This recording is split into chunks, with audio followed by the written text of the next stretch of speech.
waa hees aan horraanta sannad walba oo cugto dhegaysto weliba si xad dhaaf ah ayaan ugu celceshadaa baryaha ugu horreeya muusigeeda xaadda dhaqaajinaya laxankeeda qiiraysan erayadeeda allabariga balaayo xijaabka ah ee soo dhoweynta ciidda sannadka cusub ku arooraya si qoto dheer ayay maqalkayga iyo irdaha ruuxdayda ugu wada sunsumaan aniguna meel fog ayaan heesta kala jiibiyaa uma dhegaysto oo keliya inaan sii odoroso sida sannadka cusub naftayda u martisoori doono ma ii hagaagi doonaa oo wacnaan iigu eexan doonaa mise wuu i haraatin doonaa maxaa wacay labadaas arrinba si siman ayaan uga fadhiyaa marba haddii aan magan u ahay oo aan ayaamihiisa iyo bilihiisa sii jalbeebsan doono waxa aan ka saanyado inuu ideeqsiiyo ayaan ka eegaa hase ahaatee sababta ugu weyn ee aan astaanta sannadka cusub u dhegaysto waa inaan mar qura u wada riyaaqo una dheelaaso ciidda sannadka cusub iyo fannimada heestaas oo dheeraad sidata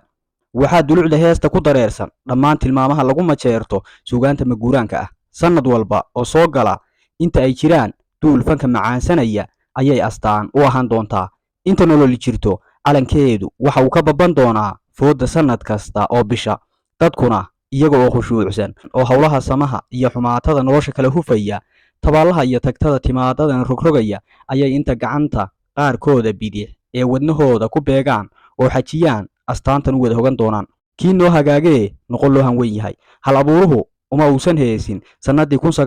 1961dii uu erayadan curiyey balse waxa uu heesay sannad kasta oo timaadada ka mid ah kaas oo imaan doona